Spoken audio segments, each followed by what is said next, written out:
그 김희삼 교수라는 분의 그 글을 봤어요. 비교 성향과 행복이라는 글을 봤는데 그 글에 보면 이런 내용이 있습니다.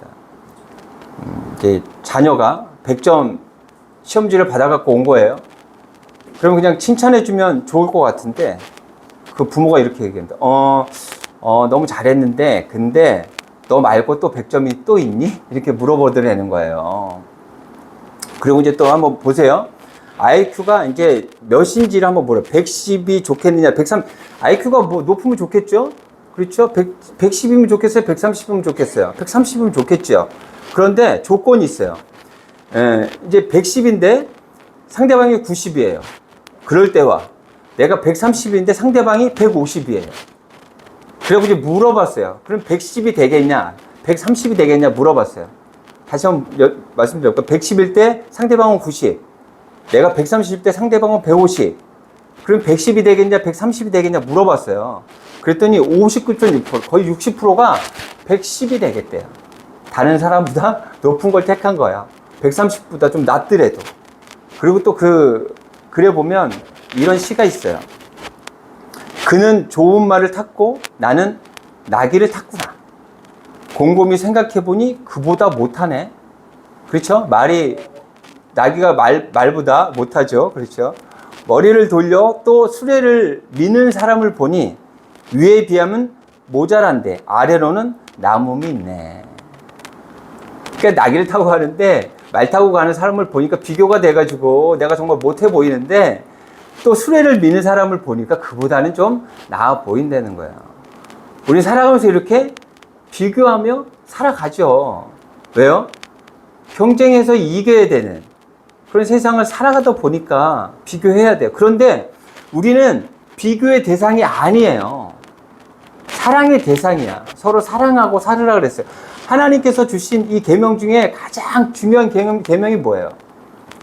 하나님이 하나님을 사랑하고 하나님을 사랑하는 것처럼 이웃을 사랑하라고 그랬죠. 그 사랑은 뭐예요? 존중하고 존귀하게 여기는 것을 이야기하는 거예요.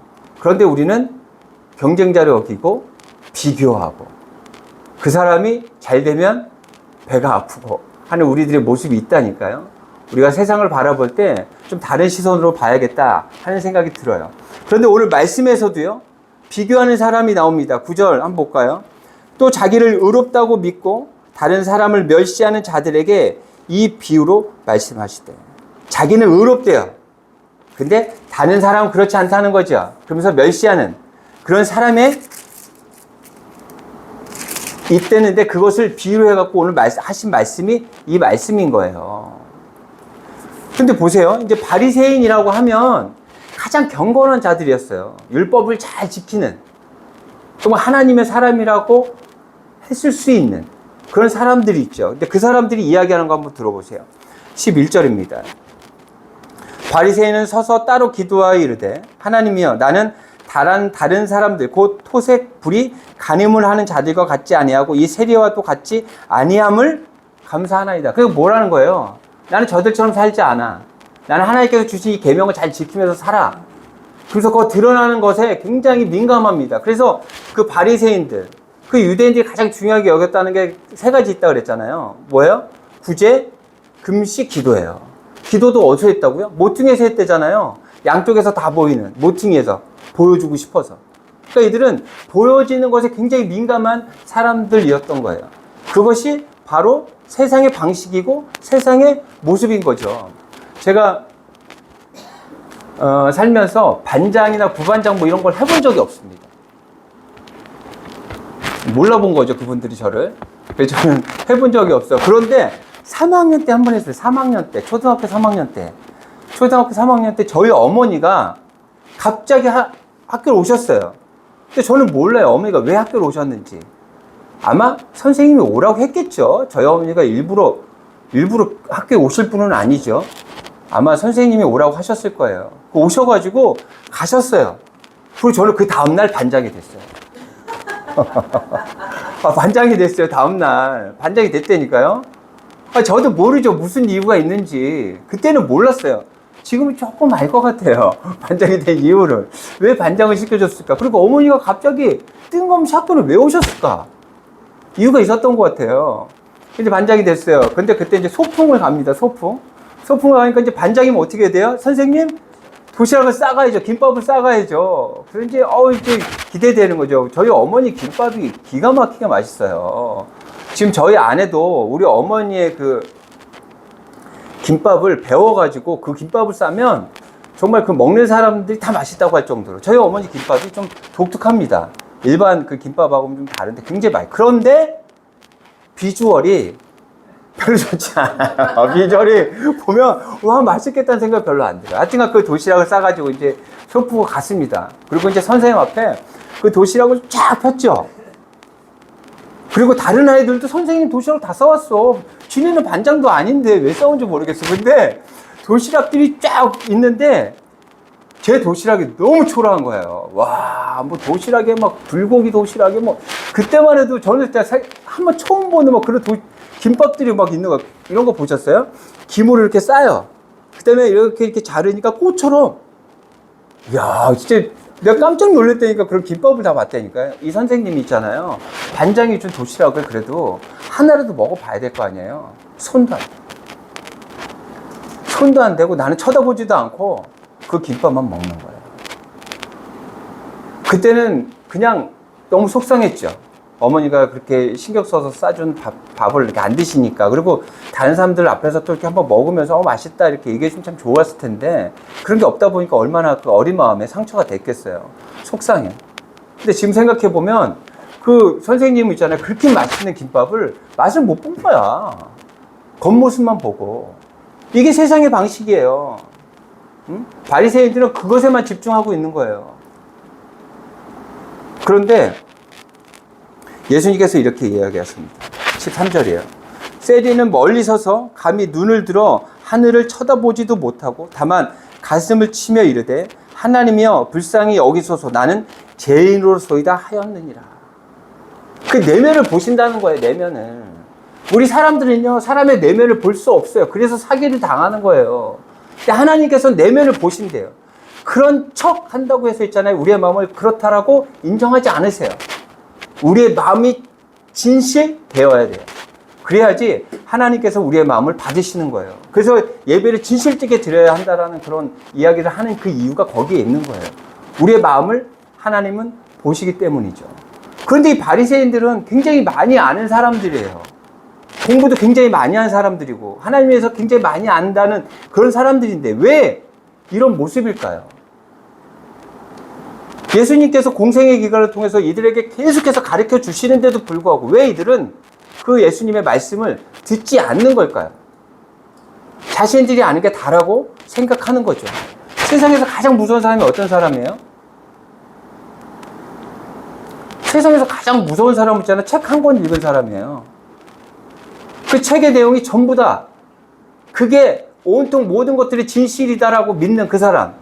그 사람이 가장 무서운 사람. 이 사람들이 그런 거예요. 지금 자기들이 알고 있는 그 지식, 그 율법이 다라고 생각. 하지만 예수님께서 그 율법을 완성시키신 분이에요. 그 예수님의 말씀을 들어야죠. 그런데도 불구하고 자신들이 알고 있는 그 율법이 다라고 생각하고 책 한 권 읽은 사람이 가장 무서운 거예요. 우리 그 아들 친구의 이야기를 들었는데요. 그 친구하고 이야기를 하면 그 아들이 굉장히 힘들대요. 그 친구를 이해시키기가 너무너무 힘들다는 거예요. 근데 그 친구가 이런 얘기를 하더랍니다. 자기는 책을 안 읽는데요.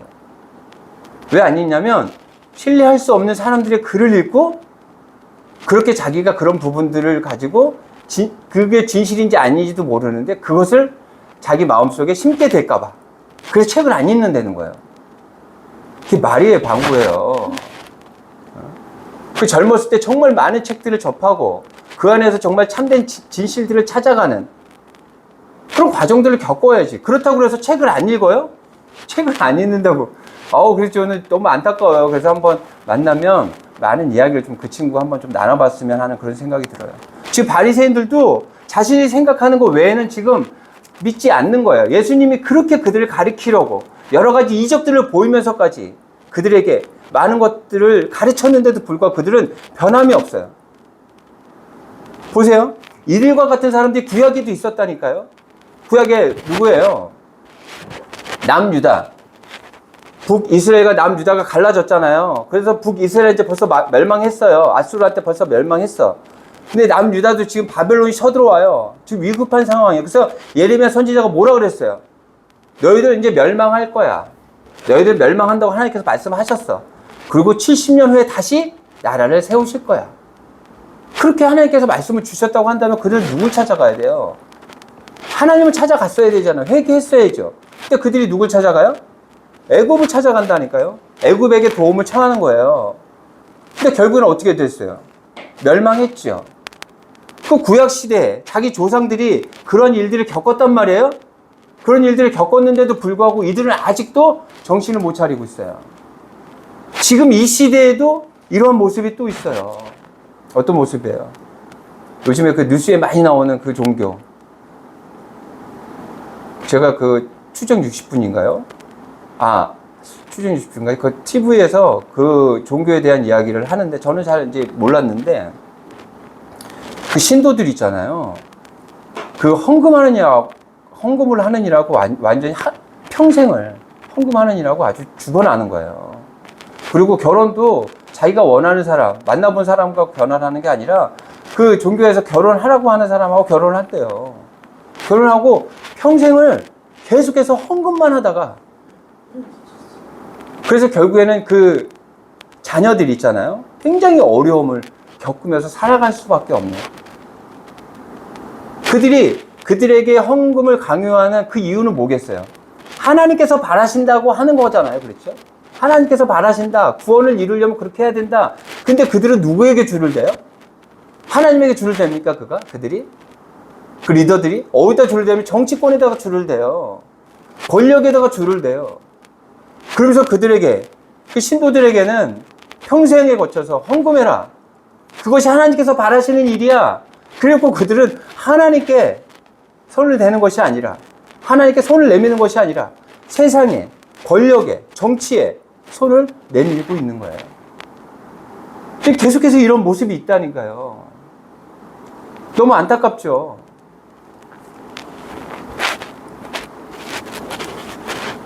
예수님께서 말씀하시는 거예요. 세리는 멀리 서서 감히 눈을 들어 하늘을 쳐다보지도 못하고 다만 가슴을 치며 이르되 하나님이여 불쌍히 여기소서 나는 죄인이로소이다. 우리들이 어떤 자세로 하나님 앞에 서야 하는지에 대해서 명확하게 말씀하고 계세요. 그리고 14절입니다. 14절 한번 같이 읽어볼까요? 같이 읽어봅니다. 시작. 내가 너희에게 이르노니 이에 너 바리새인이 아니고 이 사람이 의롭다 하심을 받고 그의 집으로 내려가리라. 무릇 자기를 높이는 자는 낮아지고 자기를 낮추는 자는 높아지리라 하시니라. 자기를 높이는 자는 낮아지고 자기를 낮추는 자는 높아지고, 그러면 겸손하라는 얘기예요. 겸손해라. 겸손해야죠, 당연히. 근데 그 이야기보다는 하나님 앞에 어떤 자세로 서야 하는지를 명확하게 이야기하고 있어요. 어떤 자세로 서야 하는지. 그럼 우리는 지금 모든 사람들이 예배자라고 한단 말이에요. 하나님을 믿는 그 복음을 받아들인 믿음 있는 우리들은 하나님 앞에 우리들은 예배자입니다. 그래서 뭐라고 이야기하냐면 그냥 주일 예배하는 시간에만 예배자 할게요. 세상에 나가서는 세상 방식대로 좀 살아야죠. 라고 얘기해서는 안 된다는 거예요. 세상에 나가서도 예배자다운 삶을 살아가야 한다는 거예요.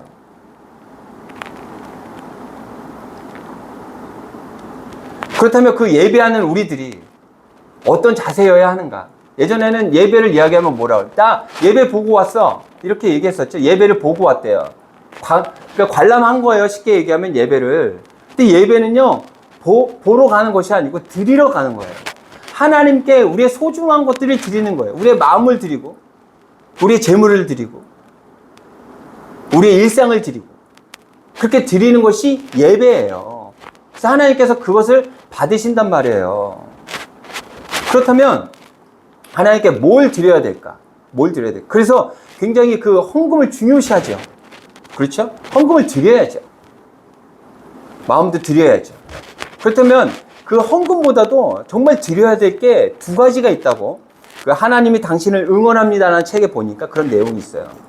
헌금도 중요하죠. 근데 그것보다 더 중요한 두 가지가 있대요. 예배자라고 한다면 하나님께 드려야 할 두 가지. 첫 번째가 뭐냐면 감사합니다. 당연한 거 아니에요? 죽을 수밖에 없는, 죄인이어서 죽을 수밖에 없는 우리가 예수 그리스도의 희생을 통해서 영원히 살아갈 수 있는 기회를 얻게 된 거예요. 그것도 아무런 대가 없는, 그냥 그 은혜를 통해서 우리는 그 모든 것을 얻게 된 거예요. 그러니까 감사함 당연한 거예요. 당연한 거. 감사해야죠. 그래서 감사한 마음으로 예배에 나아가야 돼요. 그리고 예배 드려야 해요. 그렇게 되면 그 예배 드리는 그 자리가 기쁨으로 가득할 수 있을 거예요. 그리고 또 하나, 뭘 하나님께 또 드려야 되냐면 염려를 드려야 된대요. 염려. 내가 가지고 있는 염려를 하나님께 드려야 된대요. 근데 하나님께서 염려 달라고 하셨어요. 그래서 드려야 돼요. 우리 빌립보서 4장 6절이에요. 빌립보서 4장 6절.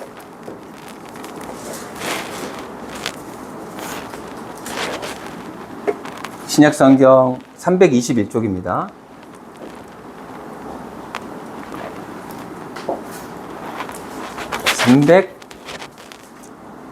(322쪽) 322쪽 6절부터 7절까지 한번 같이 읽을 거예요. 빌립보서 4장 6절에서 7절 같이 읽어봐요. 시작. 아무것도 염려하지 말고 다만 모든 일에 간구로 너희 구할 것을 감사함으로 하나님께 아뢰라. 그리하면 모든 지각에 뛰어난 하나님의 평강이 그리스도 예수 안에서 너희 마음 생각을 지키시니라. 염려를 누구한테 드려야 돼요? 하나님께 드려야 돼요. 하나님께 드리면 우리들 마음속에 하나님께서 뭘 주신다 그러냐면 평강을 주신대요. 어떻게 드릴 거예요? 드려야 돼요. 그 대신 다시 받아오면 안 돼요. 염려를 드렸잖아요. 헌금 드렸다고 다시 달라 그래요. 급하다고.